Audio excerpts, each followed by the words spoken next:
What AFC West wide receiver is in for a big bounce back in Week 11? Is one AFC South tight end ready to be a league winner? And is one grizzled quarterback a must-play for you this weekend? Plus, the ninth place team owner in the FFPC Main Event, Vinny Bonta, hops aboard to break down Juwan Jennings' new role, Zay Flowers' second half potential, and much more. We've got a great show for you. Ferrell Elliott is here. I'm Eric Balkman. Stick around. Your high-stakes fantasy football hour starts now.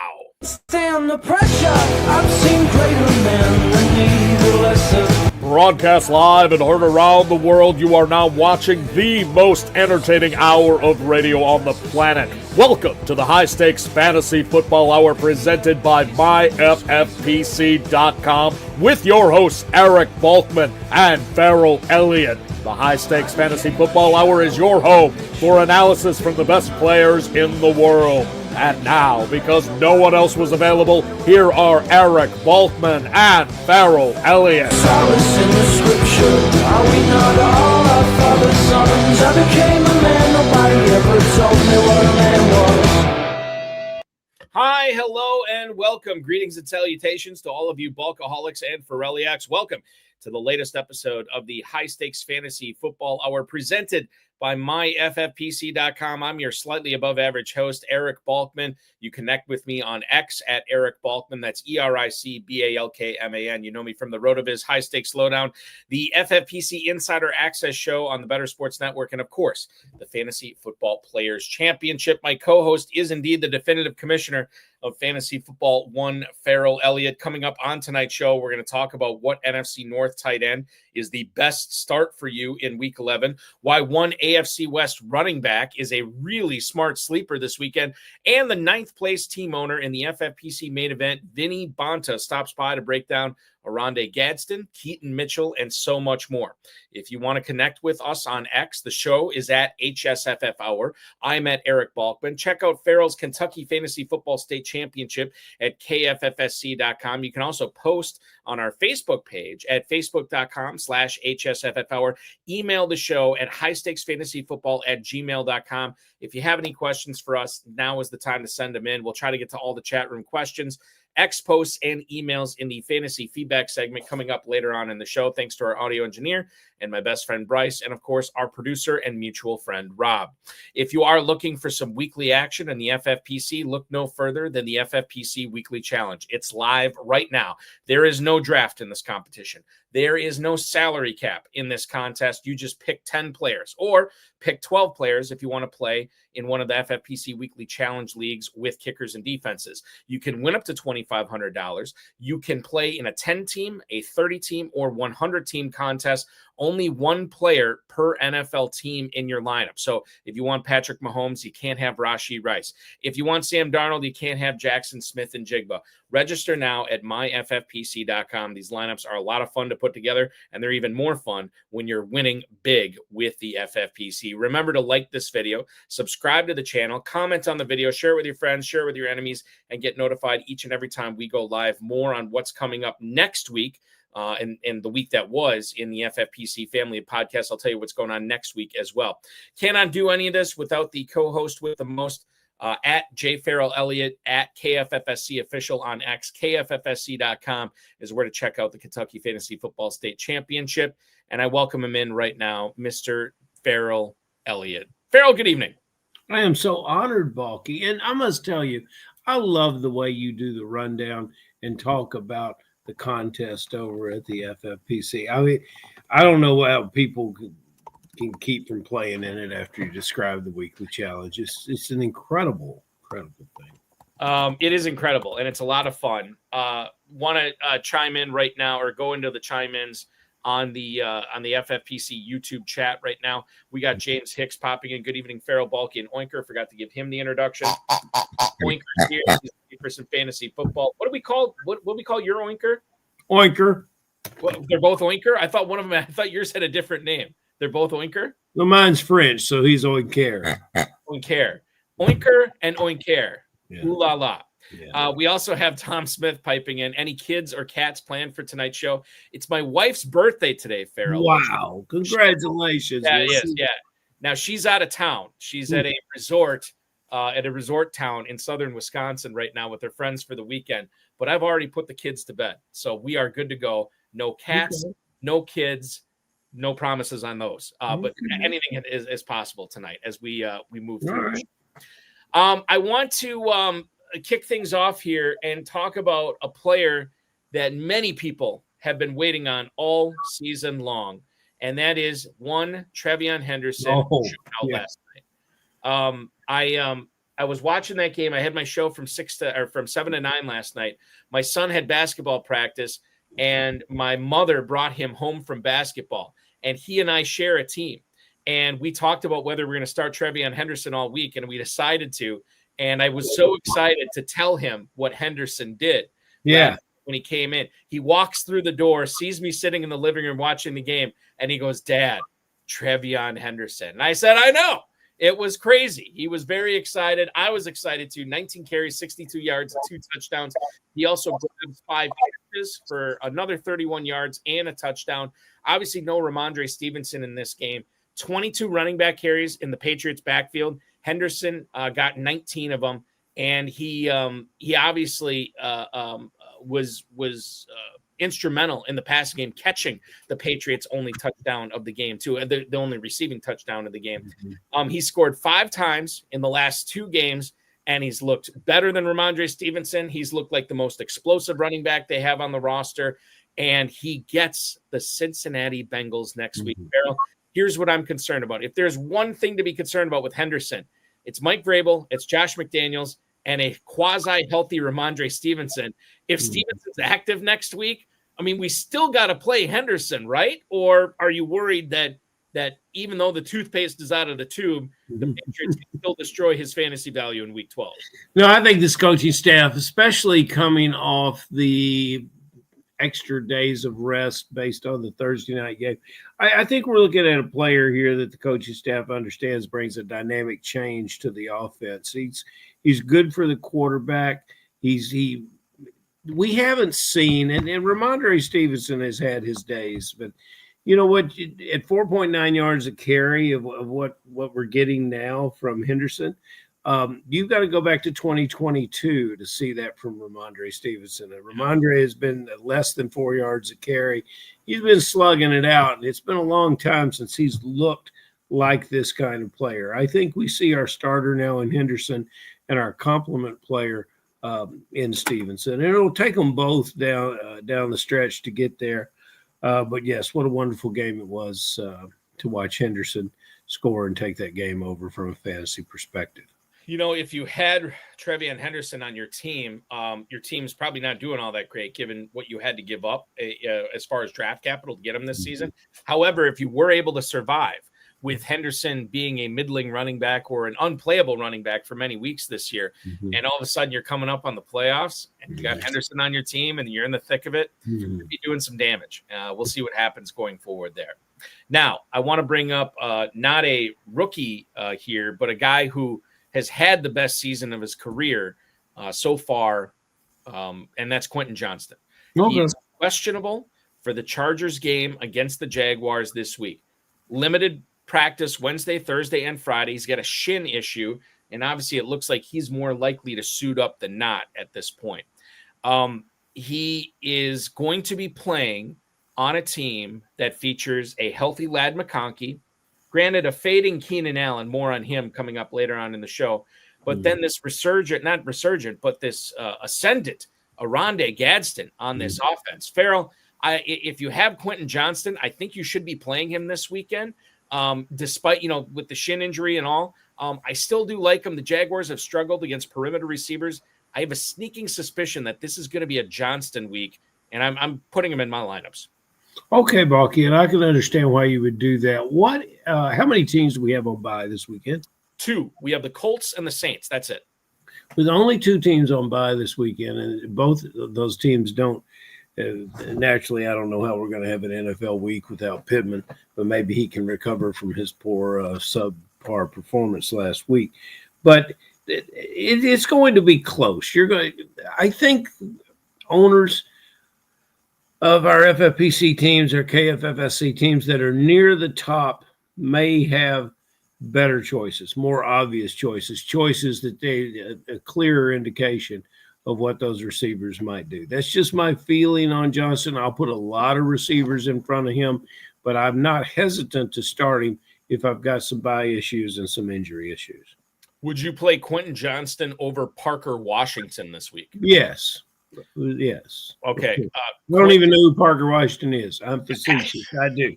But well, yes, definitely. Quentin Johnston, would you play him over Tez Johnson against the against the Bills? Beg your pardon. I probably wouldn't. I like what Tez Johnson is doing. Now I have to take a look at who's coming back and who's available from Tampa. I'd have to eyeball that, but I really like what Tez Johnson is doing on the field. And Tez Johnson is 100% healthy. Yeah. I would play Johnson in front of Adam Thielen. I was a big believer in Thielen having success this year in Minnesota. 9 passes, Balky. He's caught 9 passes. He has. Would you, and I feel like I probably shouldn't be asking you this, would you play Quentin Johnston over Trey Tucker this week? Tucker on Monday Night Football in Dallas. I beg your pardon, in Las Vegas against Dallas.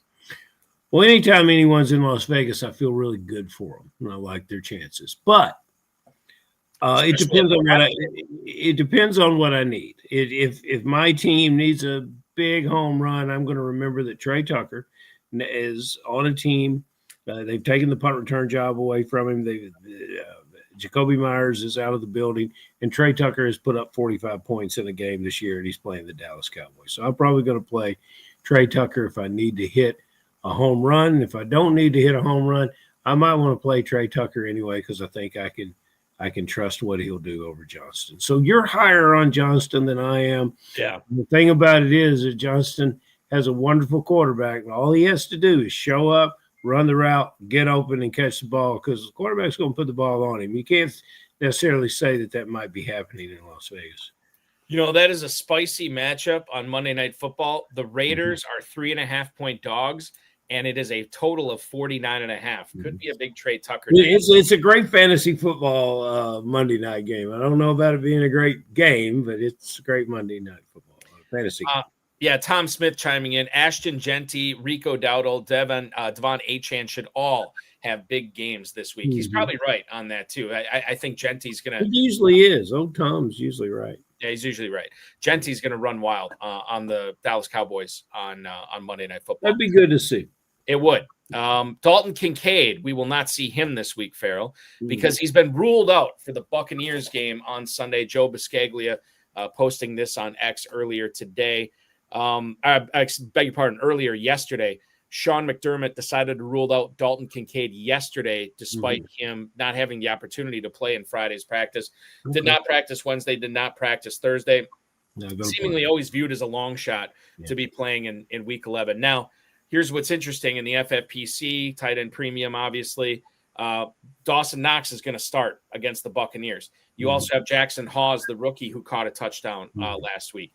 I get it that there's only 2 teams on bye. You shouldn't be this desperate, but with Kincaid not being there, maybe you are that desperate. Knox has caught 12 passes for 155 yards. He's gotten in the end zone once this season, but he's never gotten more than 37 yards in any single game. Ferrell, am I digging down the wrong hole to find fantasy value from Dawson Knox this week, even against Tampa in a game where we know Kincaid is not going to be playing and the Bills still really do not have a number 1 receiver? No, they don't. And it becomes very difficult to trust any of the Bills receivers when you run them out there. Coleman came to life with a touchdown pass last week. Shakir is the modest 12 points sometimes. He seems to score more when I play him and less when I don't, which means I'm hitting him at the lucky times. Okay, Knox is a capable backup tight end, positioned to be a starter. You could do worse, think 12, 15 points as your top. He'll score for you, but 12, 15 points as your top. And that's probably, if you're stretching to get in those FFPC playoffs, that's probably not what you want. I would be thrilled if I got 12 points out of Dawson Knox this week. And hopefully it doesn't come to that for anybody who is like, I had to check my labs. We should mention this too, Ferrell, as long as we're talking about tight ends that are not going to be playing this week. We found out earlier today that the Lions have also ruled out Sam Laporta. Oh, that's bad. Not going to be playing against the Eagles in Week 11. Was never able to practice at all this week. Brock Wright, the backup tight end for the Lions, listed as questionable. He got in limited practice Thursday and limited practice on Friday.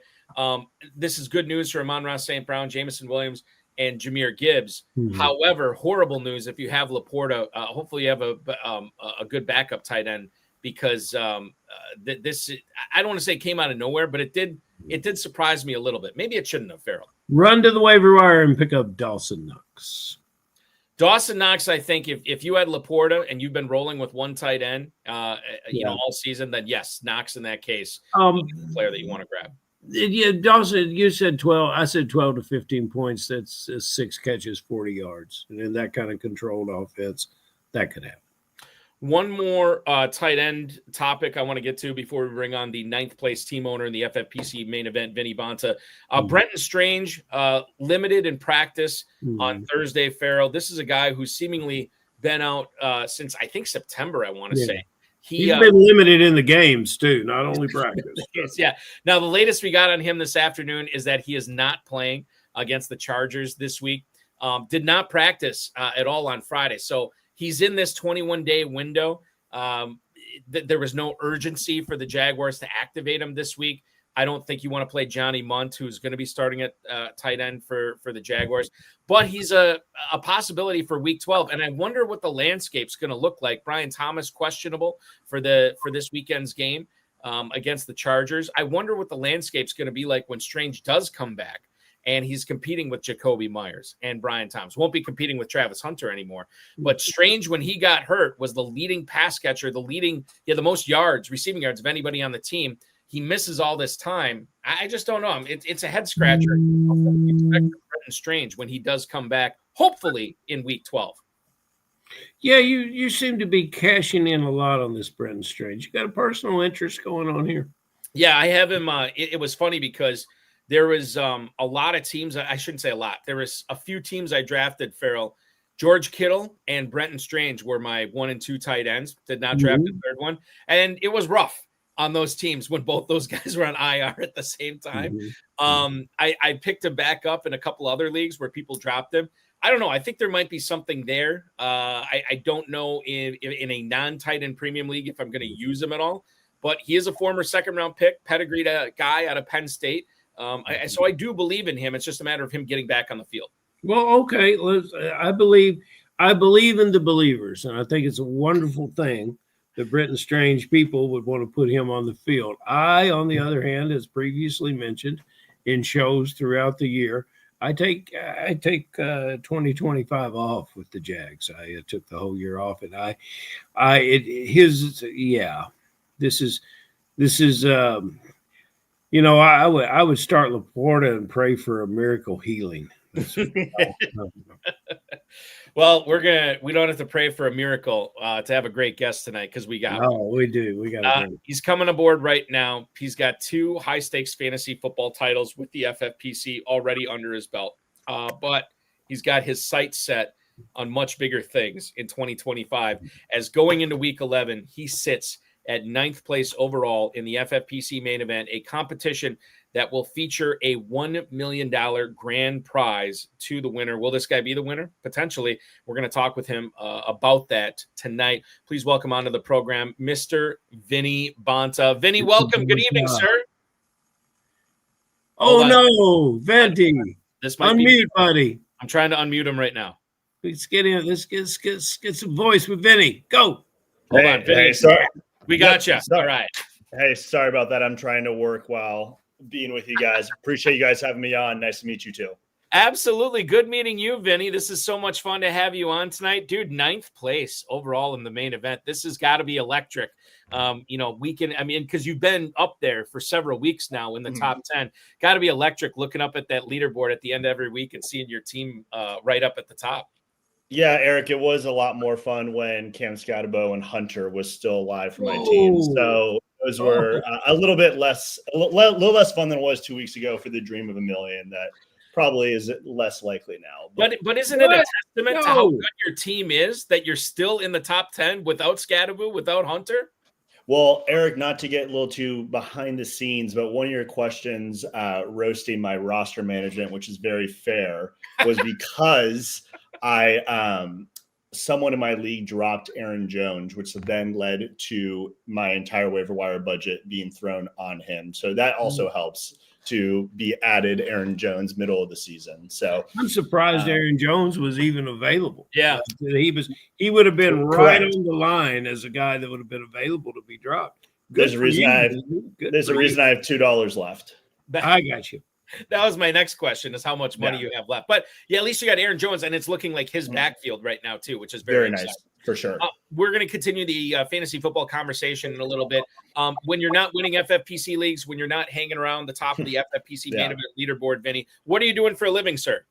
Yeah, I'm a professional sports bettor. I've been in the gambling industry for about actually 6 years now. I've been professional. So that started with poker for me, then led to Advantage casino games, whether that's slot machines or some table games, and then to sports. So I got my master's in counseling in 2019, and then went full-fledged the opposite direction in professional gambler. So a little different. That's a different form of counseling. Yeah, a little bit, Ferrell, for sure. Sometimes it's self-counseling that you might have to do. Did you have Louisville tonight? I currently do not. I've been trying to find a live position on them, but no, I'm not on either side. Oh man, well, good for you.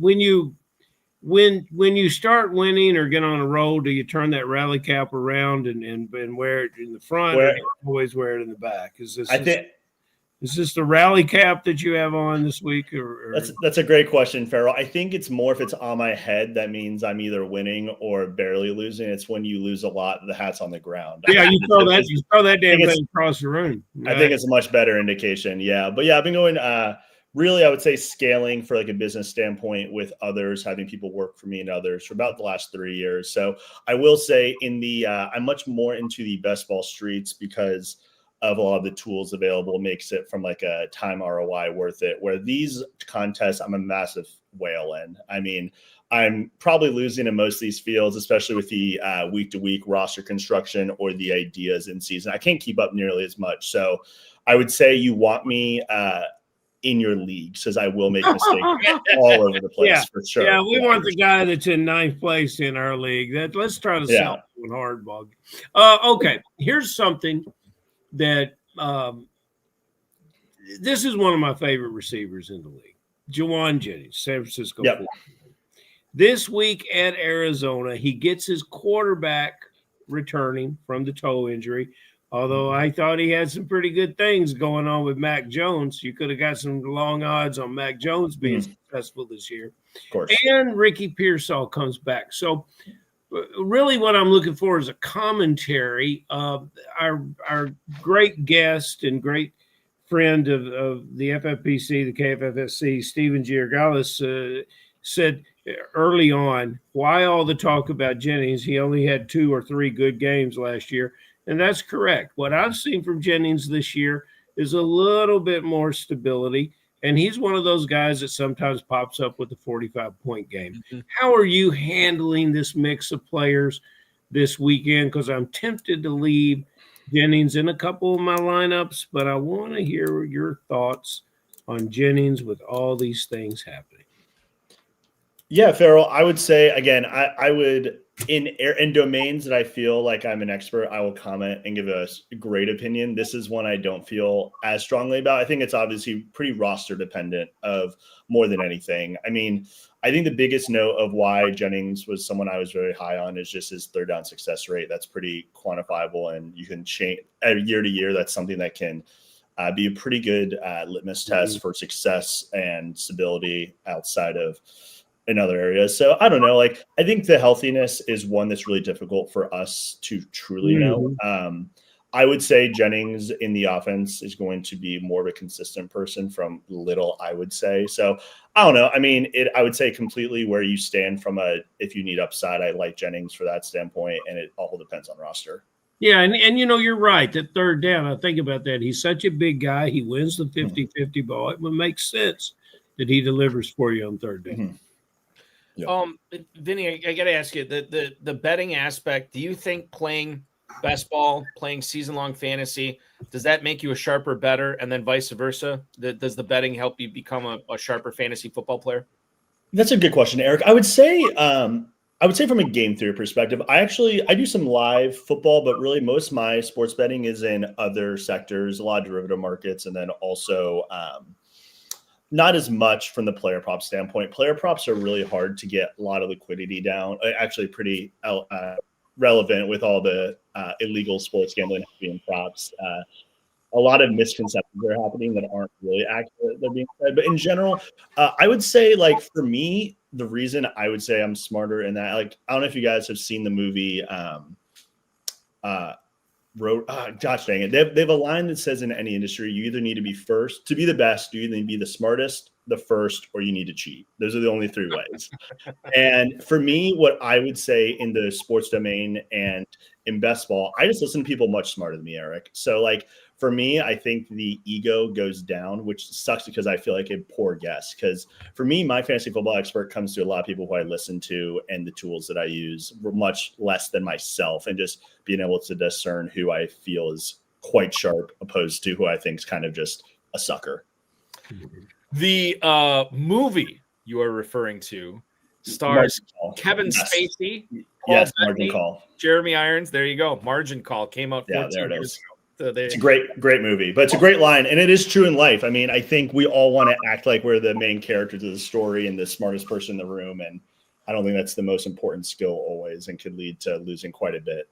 Ferrell, oftentimes we talk movies after the show. I'm telling you, this cast: Spacey, Bettany, Jeremy Irons, Zachary Quinto, Penn Badgley, Demi Moore, Stanley Tucci. This is excellent. Spacey used to be able to get good jobs before he was cut. He used to be. Yeah. He could. Boy, I tell you what, Balky, there's a receiver that's going to play at the Rams this weekend that just got a new good job. What do you think about him, Balky? Well, here's the thing. Like, we saw Rashid Shaheed get involved in his first game as a member of the Seahawks, like, not heavily, obviously. Yep. But he knew the offense basically because he played under a similar offense when Clint Kubiak was the OC in New Orleans in 2024. So it wasn't like that big of a transition.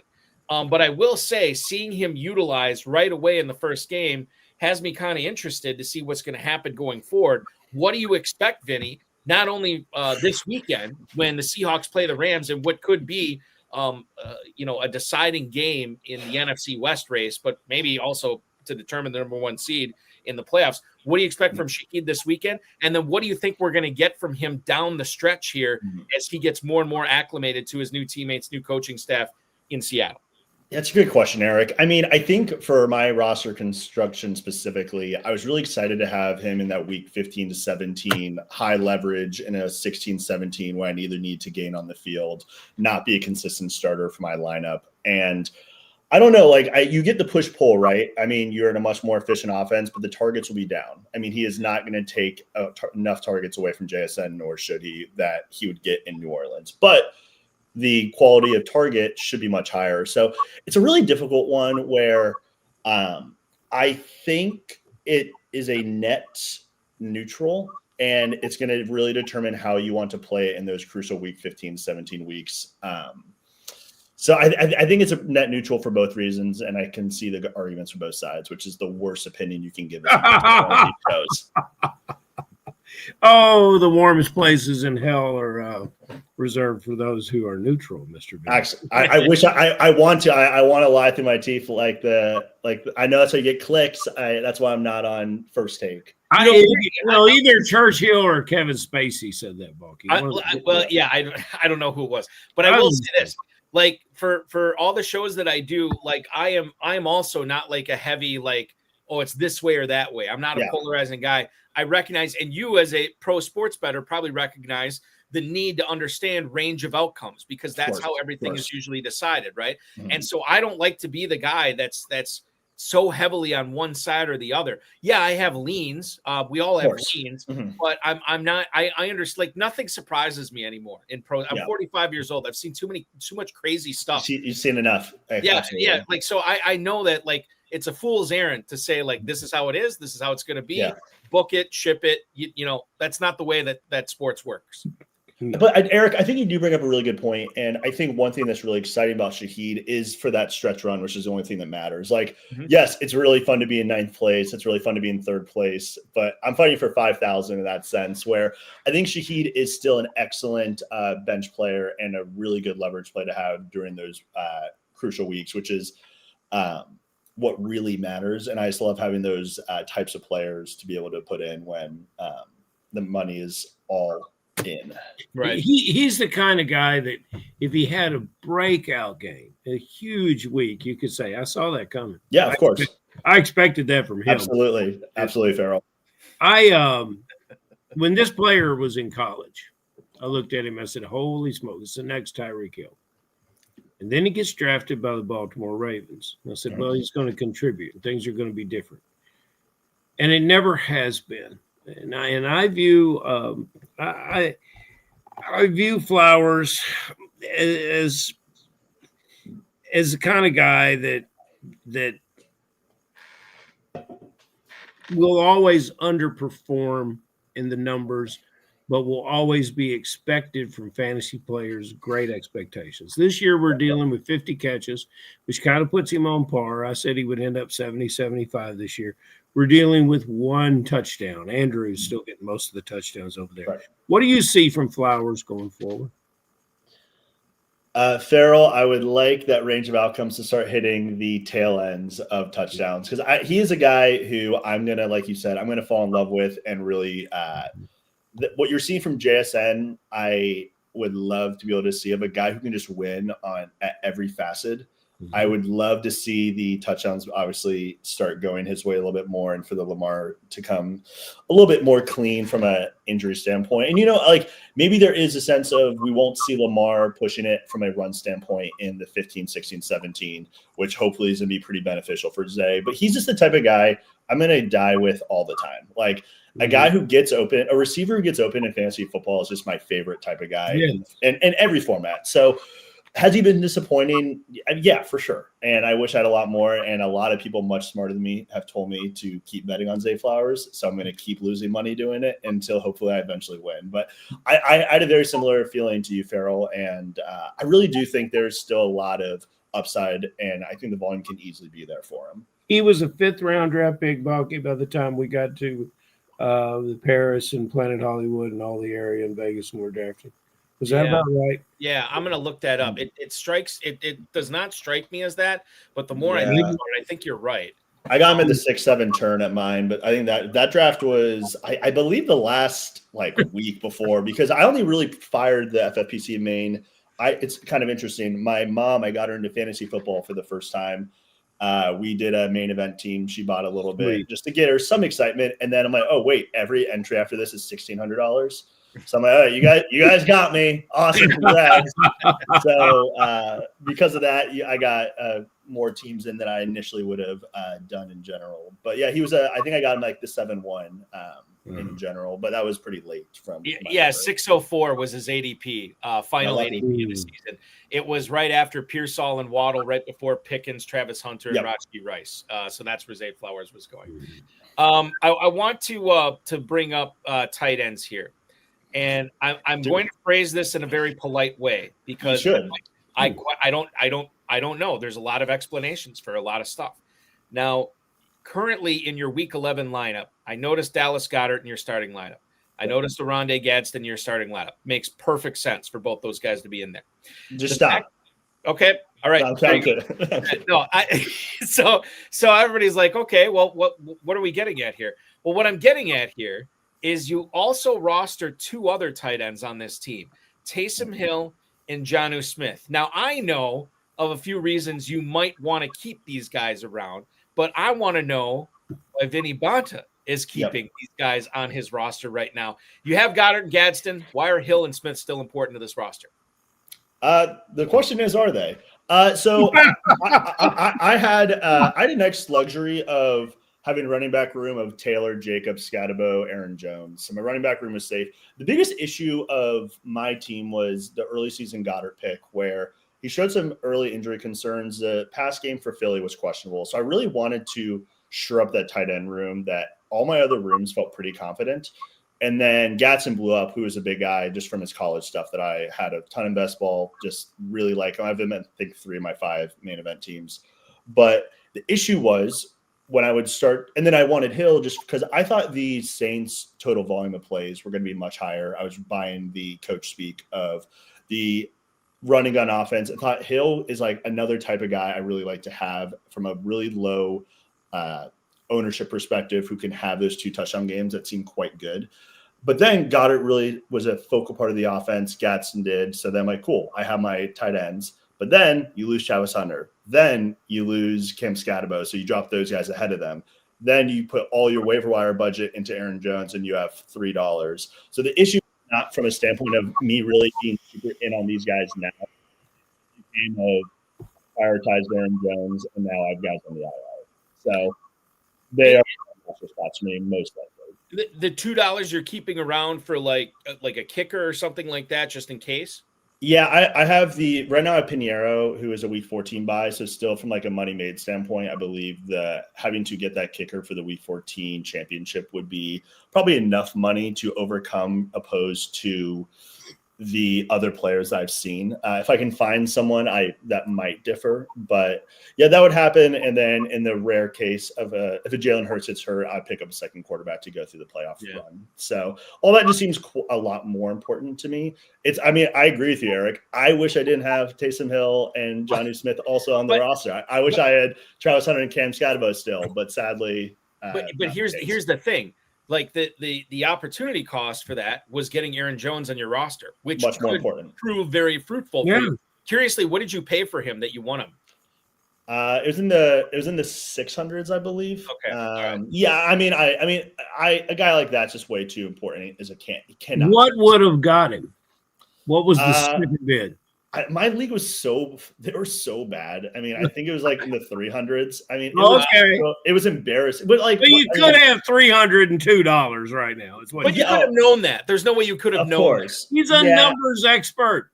Daryl, I wish I roll that cap around and make those bids correctly. It's a probability thing. It's a range of outcomes thing. I don't fault Vinny. I don't fault you at all for that.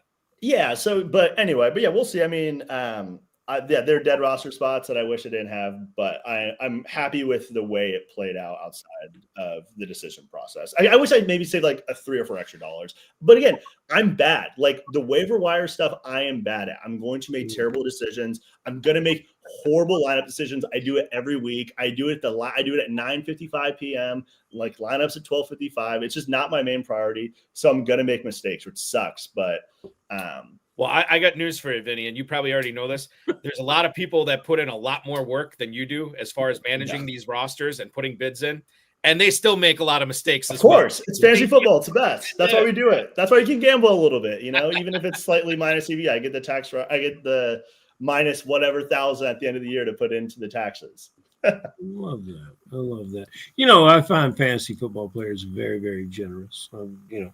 Guys are always offering to buy me drinks or dinner when we're in Las Vegas. That's just because you're a nice guy, Ferrell. Well, yeah, but when we need to have an extra owner for a team, somebody steps up and says, I'll take that team, Ferrell. Don't worry, we'll finish that. But when it comes to bidding, fantasy football players are very cheap. They don't want to spend all that money. They would rather get to week 14 with extra dollars in their pocket that they can't use. Remember that, Vinny. That's the only advice that I will intend to give you. I want to talk about tight ends too, Balky. Yeah. I want to go to Cleveland, where Vinny, we got a guy down here who's also from Ohio, John Anderson. That's all he could talk about was the Bowling Green Falcon product. Harold my baby. Yep. That's all he wanted to talk about was Fannin. And I look at some of the stats. Fannin was available late, and I think he got up to early double digits. He was a bargain wherever I could get him, and occasionally you could get him on the waiver wire this year. 42 catches for Fannin. so far this season. 50 for Warren. You had to pay a lot to get Warren. And Warren's sitting in an offense where everything's working. Fannin is a Cleveland Brown. What do you do when you have Cleveland Browns, when you have Fannin and you have Njoku, who's caught much less, maybe 30 catches this year? What do you do with those two players? And there's no conversation. Fannin is the start. You feel the same way? Yeah, I mean, Fannin is, I think, my highest drafted player in all of best ball. I have him on some of my I think 3 of my 5 main event teams. He was one of my guys I loved. The advanced stuff was great, like you mentioned. The Bowling Green production was awesome. And I think he's just the biggest vocal point of the offense. He gets goal line carries. I mean, there are times he will get stuff around the end zone that is massive. Not as massive as FFPC as in a FanDuel or other contests, for example, but he is the focal point of the offense. Now, the biggest bummer is I think a lot of us read some coach speak and believed that Njoku would be getting traded. So the trade deadline was a massive bummer for a lot of us Fannin truthers who really were excited for that. But yeah, I mean, I think it's overall a bummer that Fannin's upside is going to be in 2026, 2027, and that really limits his ceiling. If you put if you run through a sim who's going to project better, it's going to be Fannin from total targets. But I think both are fine. They're not the upsides that both talents could be with their skill set.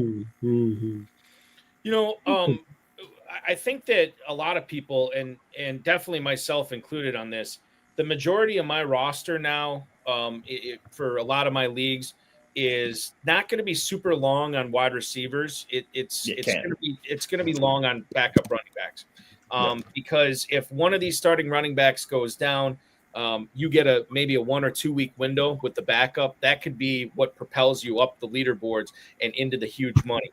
One of the situations I'm watching is Baltimore, because Derrick Henry, while he is an alien and while he retire, and I do recognize that he is an aging 30-year-old running back, and I recognize the possibility that there's a chance he could go down. If he does, who do you think you should be rostering on your FFPC teams, Vinny?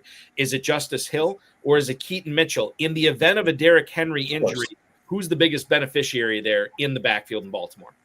Man, do you guys have the login to my Best Ball Explorer page and know all my favorite guys? I mean, yes, I do. Man, Eric, we need to talk. We need to change some passwords of mine.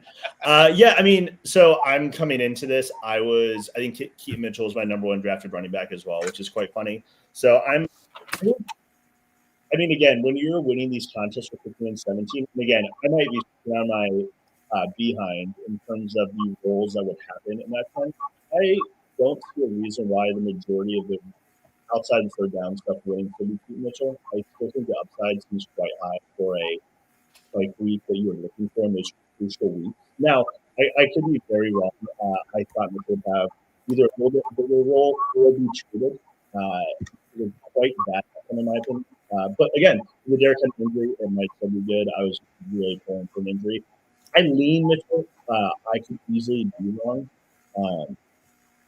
I think you'd want in best ball scenarios going to be more likely to put in those 10 to 15 point outcomes with the pass catching role.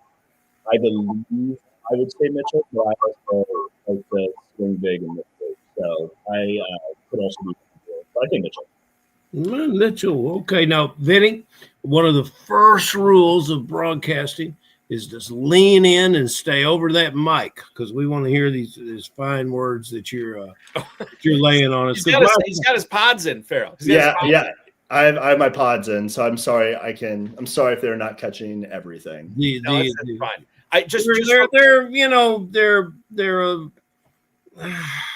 They're a little bit like Josh Downs. They're not catching everything. Before you get it, I know you want to ask another running back question. Ray C on YouTube just pointed out that Justice Hill is out this week, and he has been practicing this week, but he's out.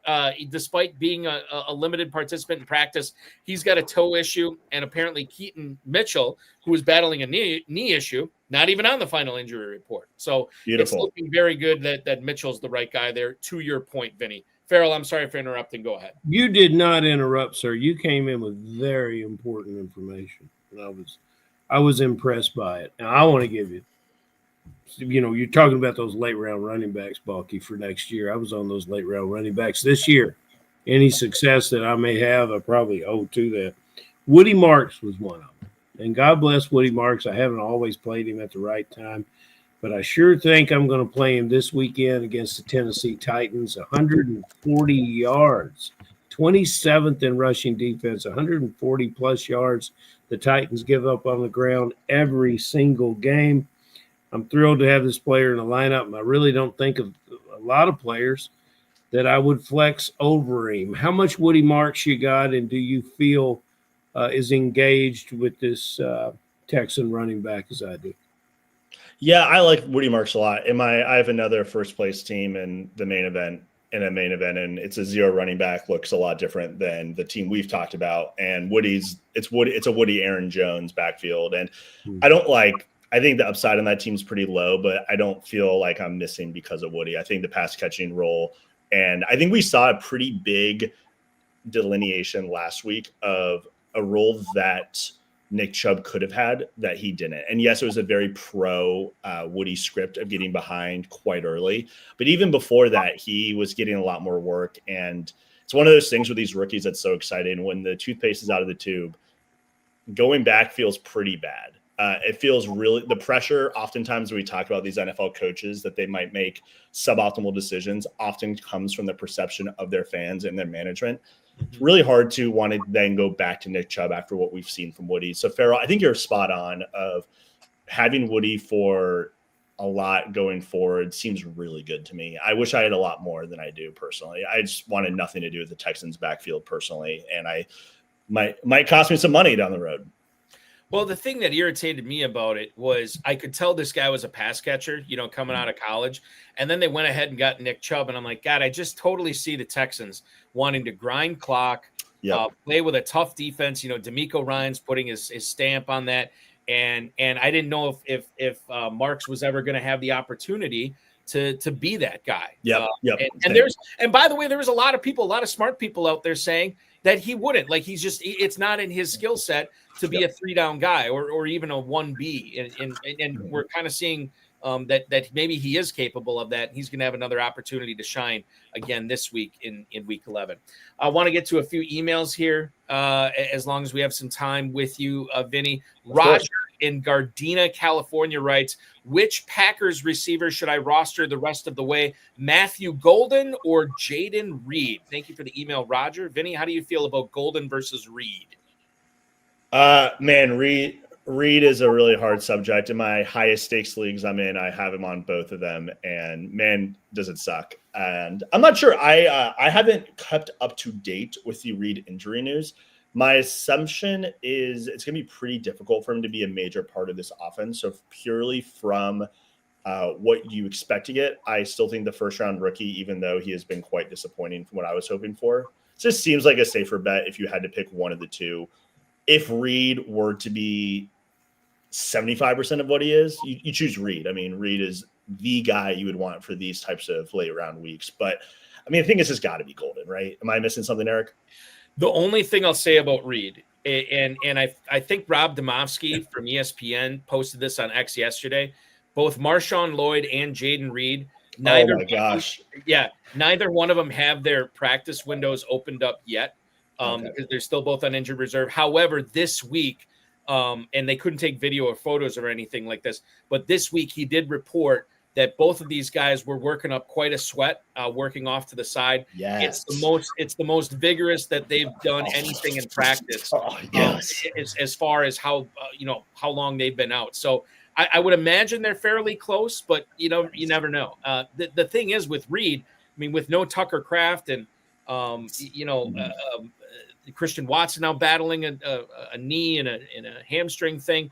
There is an opportunity for Reed to get back. I think for sure more that Kraft role than Golden would. I think Golden would like the Watson type guy. So, and listen, the Packers need answers on offense, and maybe Reed could be one of those answers.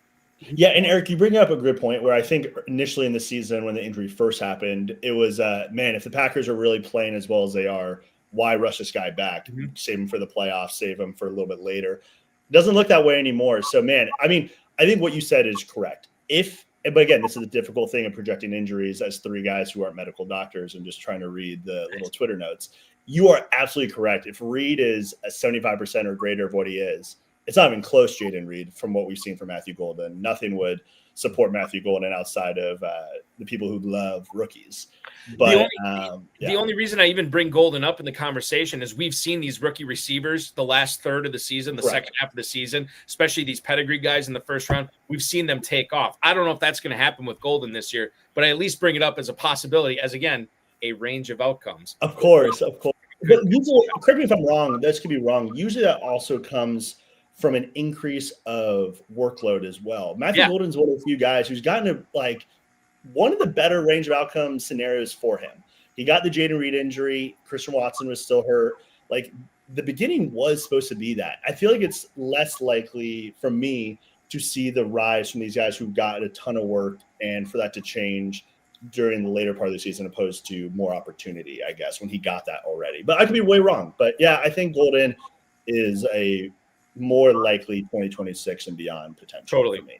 100%. I'm with you on that for sure. Dave in Dallas has the other email here for you tonight, Vinny.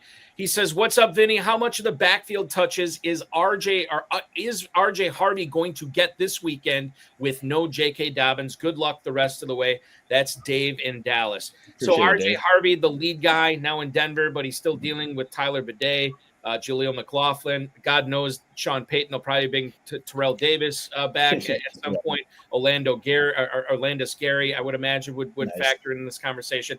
RJ Harvey, your thoughts on him? How many of those touches, what percentage of the backfield touches do you think he's going to get?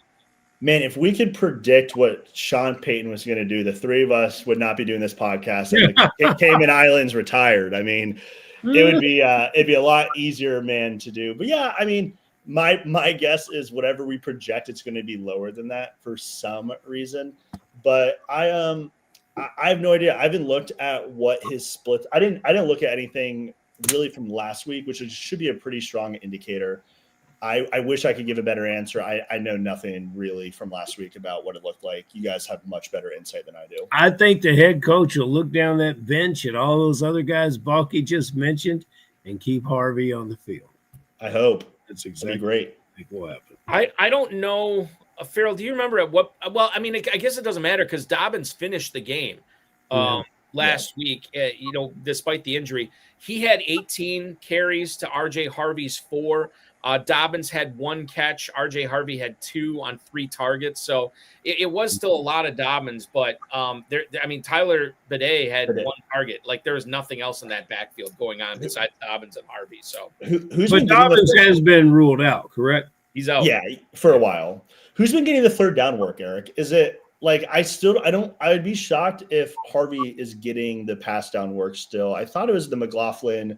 Bidet will probably still be getting a majority of that. So I still think there's Harvey still isn't going to get the workhorse role that you would really want from the potential upside you're wanting from the 4th, 5th round rookie, I believe, where at least from what I've seen, I could be way wrong, but I would be pretty surprised from that sense. We still going to be obviously very fantasy relevant and most likely a pretty strong play in general. But if your roster doesn't play RJ Harvey, you're going to be in a really is for sure what you're probably. Yeah, why do you have him? If you're not going to play him now, why do you have him? Of course. Balky, you got any more emails? No, I get it. This is all you, my friend. Yeah, I tell you what, I love this expression of yours, way wrong. I'm going to claim that and use that. But you are not allowed to be way wrong when you get question 10 at the end of the night, buddy, because you got to give us a sleeper. Can't be anybody we've even talked about yet. It's got to be something new. Tom Smith sitting there out in San Diego waiting for a sleeper from you. And then we got to get – we essentially have to get from you the guy that is everyone will start but should be the bust. Who is this week's Denver quarterback Nix? Who's going to really turn in a bust? So these are the things that we must know from you, Mr. Vinny. I feel really bad about this because I was on the golf course today with a client and was reading these questions, and I did not get to research this one. I got behind, so I feel I do not have an answer, and I really apologize. We want shooting from the hip. We love shooting from the hip. I don't even know who plays each other. I mean, I haven't looked at any. I don't even know any of the matchups or anything. Ninth place overall. The Bears are playing East Carolina. The Bears have East Carolina this man. I mean, get Cole Kmet with the backups. If they're going to be up 100-0, get Cole Kmet, get everyone. Yeah, I mean, I think for the biggest thing, I think Eric really touched on it, and I'm going to switch the conversation a little. These backup running backs, these Marshawn Lloyds, even these Tyler Algiers, who aren't going to be available, they're going to win people millions of dollars. They're going to win people hundreds of thousands of dollars. These are the guys on your waiver wire you can still get. There's still opportunities to change the course of your life if you just click the right $2 bid even potentially. So I think these thin wide receivers that we keep talking about, we should really be – your receivers are set. You're not going to find the diamond in the rough receiver. You're just not really going to. These running backs are pretty crucial. And I think in general, these running back rooms aren't even close to being finalized for when it really matters is the biggest takeaway. And I apologize for not answering the question. Really bad radio, of course. That's all right. But what I can do, Vinny, is offer you a redemption here because we got MLUC7EX on YouTube. Vinny, I think Taysom Hill has a chance to start at quarterback this year. Sorry if already discussed, just got here. We appreciate you just getting here. Better late than never. Obviously, Tyler Shook has taken over. You think what are the chances that Kellen Moore would give Taysom Hill a start or two at quarterback this season, Vinny? I wish 100, but 0. Zero. Yeah, I mean, the issue is with the Saints, how they're working through this season. They want to figure out what they have, and there's no reason to not give reps to Tyler Shough, even to Spencer Rattler. Like this isn't this quarterback gets hurt. What are we going to do now? They just go to Spencer Rattler and keep seeing what they have. I do think Taysom still has a role for this team. He has packages that can lead to 2 touchdown outcomes that are fantasy relevant. But his upside is going to be pretty low traditionally, and he's sadly not going to get a starting quarterback role, which he's never had really. So I wish, my man, it'd be really fun to wake up to week 17 and see a bottom line from Adam Schefter, Taysom Hill starting quarterback, and I get to put him in my tight end. That'd be the best.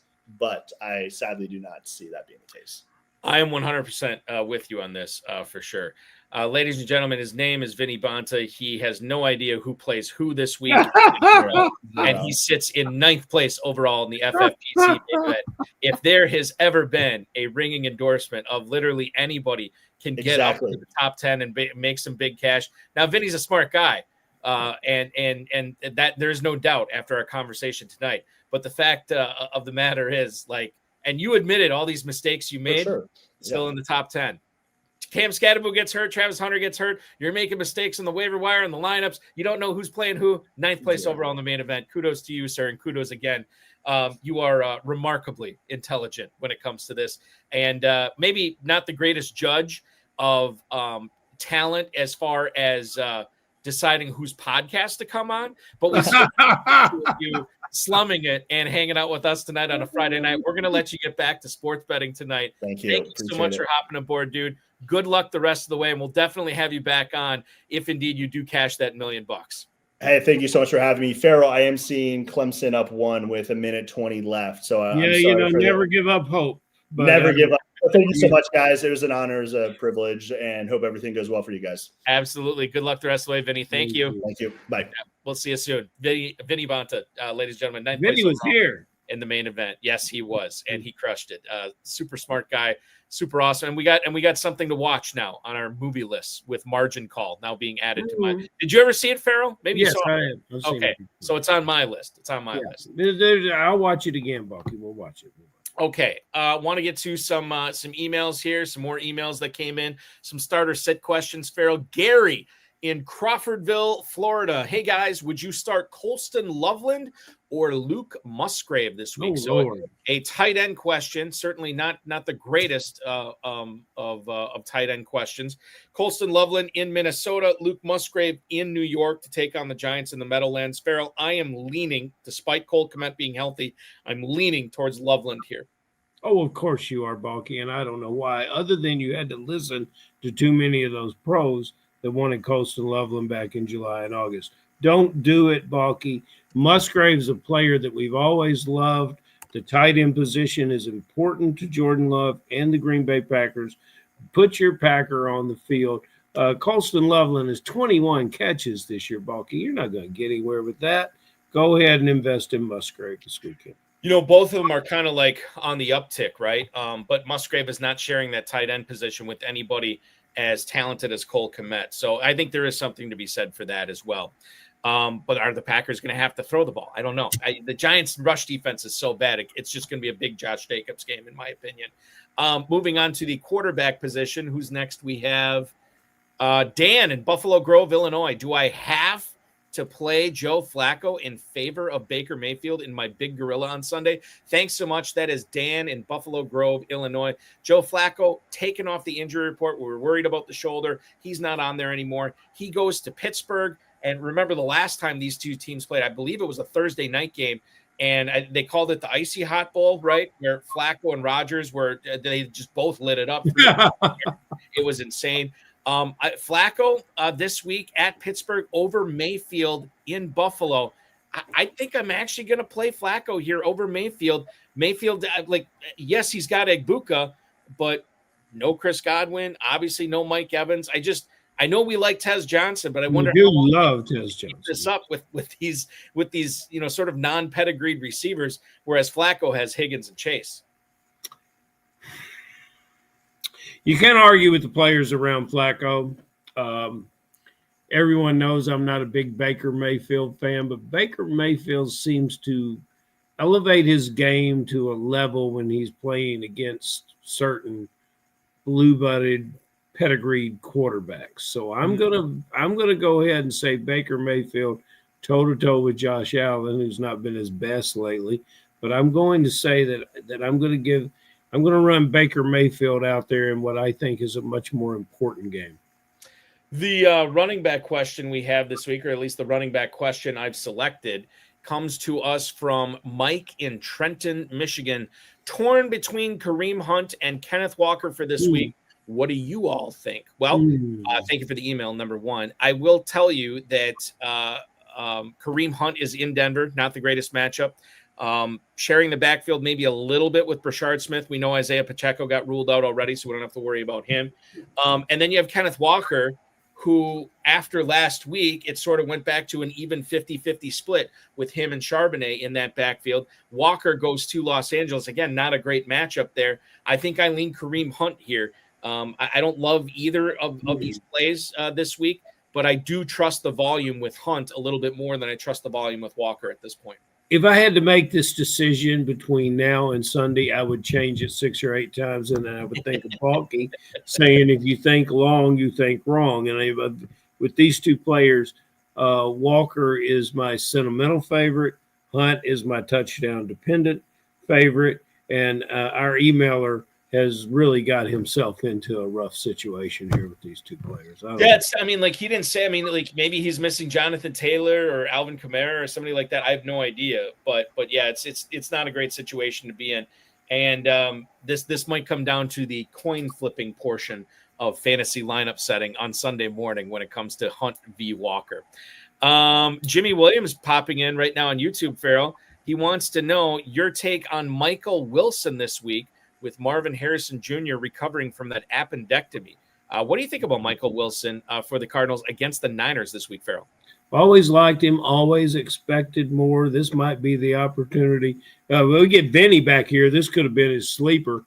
I noticed Mike Wilson going off the waiver wire to a lot of good players this week. I didn't make any bids on him. Sure, Jimmy, I kind of go with this player as a player I admire. I also like on this team Elijah Higgins, who seems to get 3 not fantasy relevant, but has been relevant for this team.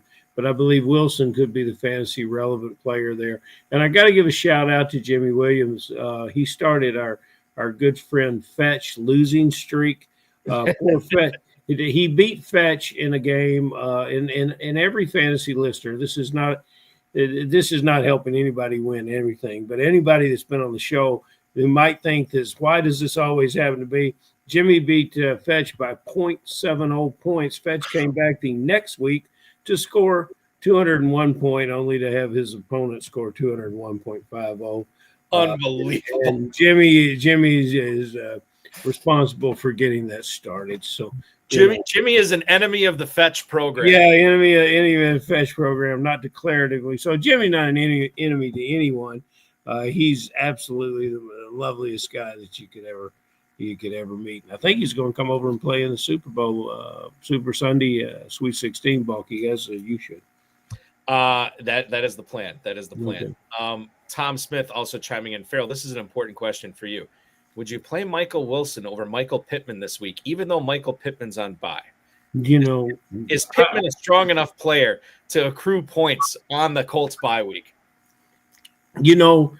Tom, I've got players on my roster that I would rather put Pittman in and take a 0. Just take it like a man. I want to get to one final receiver question here for this evening. Chuck in Davenport, New York. How's it going, gentlemen?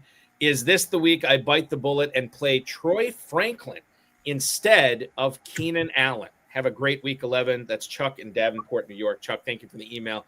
So this is interesting, Ferrell, because we have seen Troy Franklin over the last few weeks really step up his game, getting a lot of targets from Bo Nix. I want to say, don't quote me on this, I think he had like 10 or 11 targets last week. Yeah. Sutton had 4. What kind of bullets is Chuck biting up there? I don't understand. It's like Keenan Allen has been trending down with the emergence of Quentin Johnston, with the return of Ladd McConkey, with the ascendance of Arondé Gadsden. I don't think you're biting much of a bullet here. I think what Bob Harris from Football Guys always says, you divorce the name from the numbers. And if you just look at the numbers, this is a slam dunk, Troy Franklin. Did Bob say that? Bob Harris said that, yeah. That's pretty impressive, Bob. Yeah. You should coin that. That's the best. That's the best expression I've heard since innocent bystander. That's really, really good. So we are in agreement. It's Franklin, and it's not close. Well, yeah, it's Franklin over a lot of guys. So who else you got on there, Chuck? Because Franklin might need to be playing in front of him too. Yeah. Hopefully we helped everybody out tonight. I know I had a good time. I always have a good time with Ferrell Elliott. Ferrell, the KFFSC commissioner, the definitive commissioner of fantasy football. Check out the Kentucky Fantasy Football State Championship, KFFSC.com, and start registering for those big Super Sunday drafts coming up on Super Bowl Sunday this February, which is going to be a blast. I participated in them before, hoping to be live this year in Louisville, which is going to be fantastic, watching the Super Bowl at Caesars Southern Indiana and drafting fantasy teams on the same day. What more could you ask for? Ferrell, enjoy your weekend, my friend, and I will talk with you again next week. Balky, it always goes by too fast, but I'll see you next Friday. You got it. That is Ferrell Elliott hanging out with us here tonight on the High Stakes Fantasy Football Hour. KFFSC.com is where to go for his Kentucky Fantasy Football State Championship. I want to thank Ferrell Elliott, of course, Vinny Bonta hanging out with us tonight, the FFPC, Rob, Bryce, and of course, each and every one of you. We will be back next Friday, 10 p.m. Eastern time. The 15th place team owner in the Big Gorilla Tournament, Tommy D, will be joining us tonight. Tommy's got like 2 top 100 teams in the Big Gorilla. Had a lot of success in his FFPC career as well. Very excited to have him on next week. In case you missed it on Tuesday night, you can watch it or listen to it on the RotoViz family of podcasts or on the FFPC socials or anywhere you get podcasts, really. On the RotoViz High Stakes Lowdown that I hosted on Tuesday, we had 11th place team owner in the Big Gorilla, Dave Scioto, pop aboard for a really good discussion on managing your teams at this point of the season and how you can get your teams maximize your chances at that $1 million grand prize. Next week, speaking of champions, 10 p.m. Eastern time on Tuesday night, the 13th place team owners in the FFPC main event, Donnie Andrews and Brady David will join me on the show. And if you say, Balky, those names sound familiar, yes, they should, because they were on this show 4 years ago after they won the 2021 FPC and the $500,000 that went along with it. And now they're making a charge at $1 million in the main event this year. So that'll be next Tuesday on the RotoViz High Stakes Lowdown. In case you missed the FFPC Insider Access show last night, Thursday, on the Better Sports Network or in the FFPC socials, you can watch it back there. Listen to it anywhere you get podcasts. I had on Rotoballer's Casey Kasem on the show, which was a lot of fun every time she joins. And then next Thursday night, we will have one Stacy Perez from Fantasy and Frames, FFPC Pros versus Joe's player, longtime KFFSC and FFPC champion as well. Very excited to chop it up with her for 2 hours next Thursday night. FFPC Weekly Challenge is live right now. No draft, no salary cap. Just pick 10 or 12 players, depending upon if you want to play with kickers and defenses or not. And you can win up to $2,500, 10, 30, and 100 team contests. Only one player per NFL team. So if you want Joe Flacco, you can't have Jamar Chase. If you want Keenan Allen, you can't have Ladd McConkey. MyFFPC.com is where to go for that. MyFFPC.com. Remember to like this video, subscribe to the channel, comment on the video, share it with your friends, share it with your enemies, and get notified each and every time we go live. Oinker says good night. And I can tell you that your weekend officially starts now.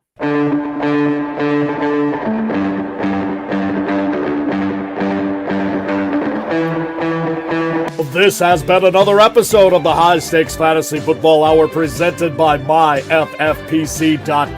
It was broadcast live and was watched around the world. Balky and Ferrell will be back next week with more analysis, more interviews, and more advice from guests much smarter than they are. Thanks for watching, and we'll talk with you again next week. One final note before I sign off. I don't think I brought this up on the entire show tonight.